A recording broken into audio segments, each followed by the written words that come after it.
big, and I just didn't see him and I run him over. And as I run him over, I got out my car and he looked up at me, he said, "I'm not happy." I said, "Why, which one of the dwarves are you?"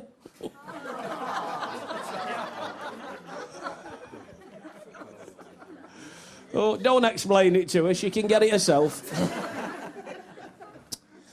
And I'll tell you a little bit about me. I've got 6 brothers, 4 sisters. Imagine all them kids in one family. I didn't know what it's like to sleep on my own till I got married.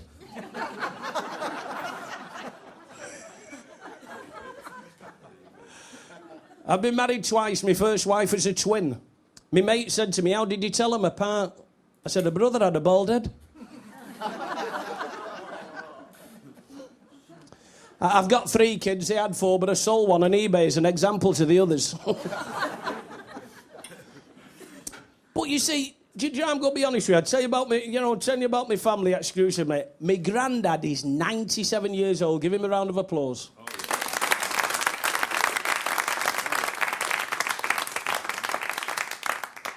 I mean, he's marvellous, Now my grandma, she still likes a kiss and a cuddle at 94.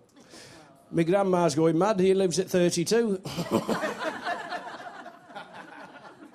Strange.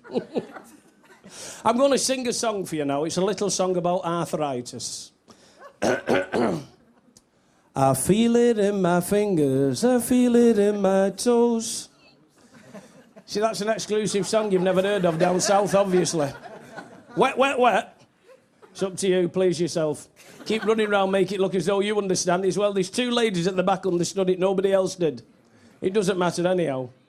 Well, ladies and gentlemen, I support the most wonderful football team that God ever created on the earth, Manchester City. No.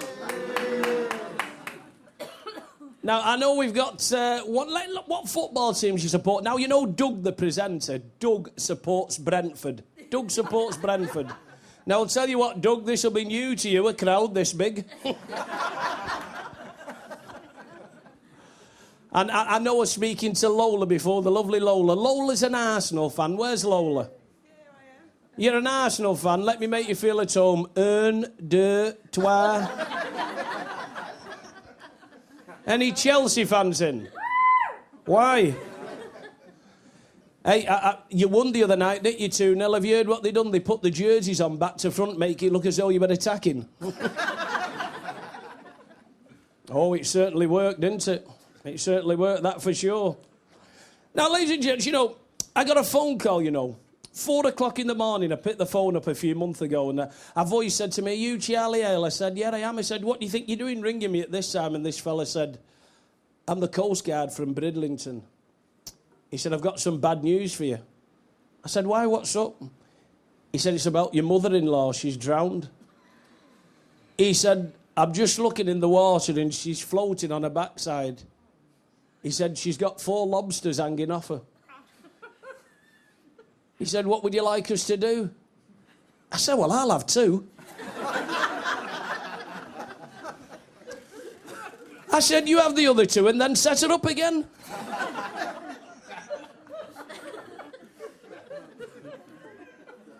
There's an answer to everything, isn't there? And a couple of guys come knocking on my door the other day in suits, And I thought, I wonder who these are. So I opened the door and one of them said, "Do you believe in the hereafter?" I said, "Of course I do." I said, "I'm a Christian." He said, "Very good, we barely should hear after your furniture."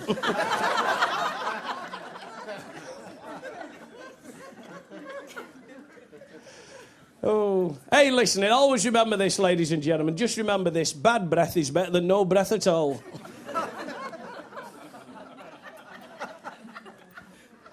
And as Doug said, I do a lot for Sky TV. I put 4 dishes up last night. Oh, the soap operas. Anybody watch the soap operas? Yes. Does anybody watch X Factor? Do you know, I've worked out, the difference between Simon Cowell and God?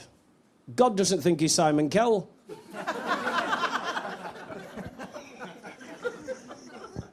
And anybody watch Dancing on Ice? Yes. Oh, do you know, he's nasty into that Jason Gardner. Ain't he nasty, that judge? I'll tell you what, he's the type of bloke, if you lent him £10,000 and never seen him again, it'd be money well spent. Oh, if he gets any more nasty, he'll end up a traffic warden. I noticed that got a boot. I've got to be honest, I love the sound that traffic wardens make. They always make that sound. Have you heard them when they go gubby-dubby-dum-dum bang-bang? Ah! Ah! Have you never run one over? I'm going to get traffic wardens emailing me in after. Not bothered. And it's funny, I was coming here and the police stopped me. This policeman said to me, "Can I have a few words with you, son?" I said, "Certainly, officer." He said, "There's been a robbery." He said, "Where were you between 7 and 8? I said, "Junior school."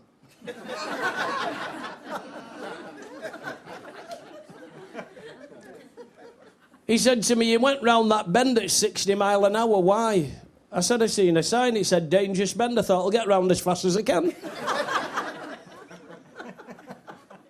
He said, "You know you've got the brain of an idiot." I said, "Do you want it back?"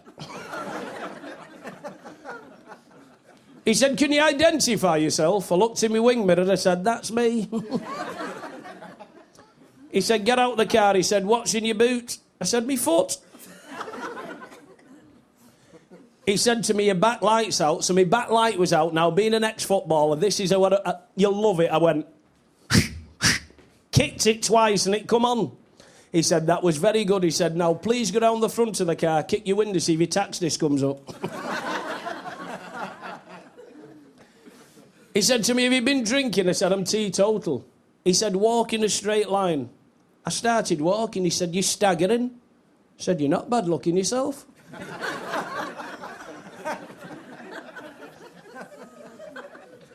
He said, "Blow into this." I said, "What is it?" He said, "That's something that'll tell us if you're drunk." I said, "I've got something like that at home." Anyhow, he took me down the police station. He said he'd allowed one call only. So I rung a taxi and I went home. I said to the police officers, I said, "Look, don't get me wrong." I said, "Every time I come down to the police station," I said, "you've always got the same faces on the walls. Who are they?" He said, "Are you stupid, son?" He said, "The criminals they wanted for crimes." I said, "Are you stupid? Why didn't you just keep them in when you took the photographs?"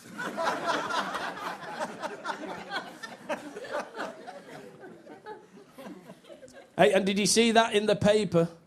They want to build a new safari park in Peckham in London, yeah? They want to build a £2 million safari park. And somebody said, "What if a lion escapes?" And somebody said, "It'll have to fend for itself."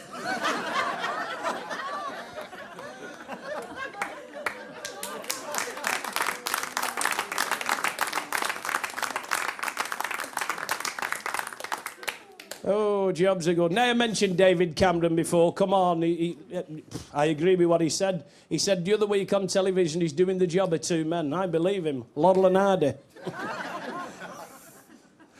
Oh, I'm saying nothing. Anybody been interested in the cricket when we won the Ashes? Wasn't it fantastic? Give the lads a round of applause.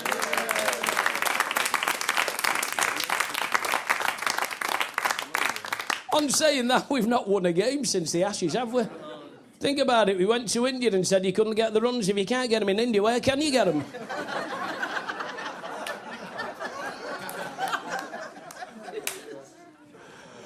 Oh, jobs are good. Yeah, but serious though, actually, very, very, very, very, very serious now.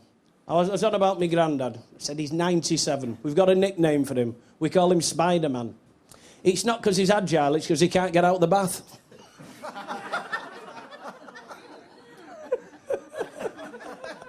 Doug liked that one. Keep running around the audience, Doug. Doug liked that one.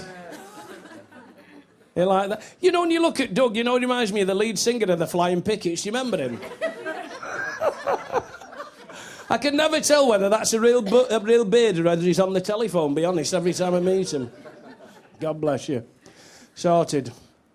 Anyhow, ladies and gentlemen, do you know something? I'd like to be very, very serious right now. Can I be serious? Can I be serious for a minute? Can you take me serious? Okay, ladies and gentlemen, I'm going to tell you a very, very true story now. I mean, my grandma, she loved a cat, Percy. And Percy died the other week. Oh, he died worse than that. And you know something? What me and my brother thought we'd do, we thought, what we'll do, we'll skin the cat to make some slippers out of Percy for her. So we skinned the cat and we made some slippers out of Percy, and she wears Percy on her feet. It's fantastic. Every time she falls downstairs, she lands on her feet.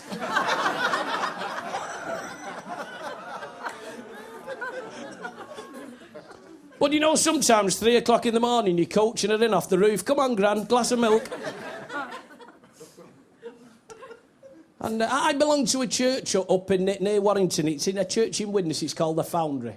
Fantastic church. But there's only one thing I don't like about it. When they come round with a tithing, you know, a big tithing box. They come round with a massive tithing box. You know what I don't like? Every time you put your 10p in, they move it on before you can grab your change. Not having that, me. And it's funny because, you know, churches can be quite different. Now, do you know something? Do you know when Christians tell lies, and it's when a white person is taken to a black church? And the black man or the black woman will say to the white person, are you coming to a church? What type of church? Oh, it's mainly a black church. And they say these words, oh, how long does it last? Oh, only a couple of hours. If you've ever gone in a black church, they kick off at 10:30 doing the worship. 5 o'clock at night while you're starving, they're still worshipping. It's just totally different. And then 8 o'clock at night, when you think my kids are getting ready for bed, they still start producing the word. And it's totally different because anybody watch T.D. Jakes? Yeah. Now, in a lot of black churches, when somebody speaks, you get that bring, you know, on the piano. Now, I don't know about you, when that piano's played about 20 times, I want to backslide and flatten that man. It's too much, isn't it? After 20 times, it's definitely too much. But the thing is, I always think to myself as well, if you take somebody to an African church, and you walk into an African church, and straight away they'll say, fire! Power! Power, fire! And you've got English people running out, dialing 999. Fire! Power! Oh, hallelujah. Fellow come knocking on my door the other week. He said, I'm a Jehovah's Witness. I said, come in, brother. I said, I'm born again. I said, me and you need to have a chat. I said, look, I said, I'm just cooking a meal. What would you like? He said, well, what are you cooking? I said, I'm cooking chips, egg and beans. He said, well, I'd love some. I said, I'm going to make you some. So I made him chips, egg and beans. I said, right. I said, do you want a cup of tea, a cup of coffee? He said, I'll have a cup of coffee. I said, we'd like a blackcurrant tart, custard, cream cakes. What would you like? He said, I'll have a blackcurrant tart. Anyhow, after 3/4 of an hour, I said to him, what do you want to talk about? He said, I don't know, never got this far before.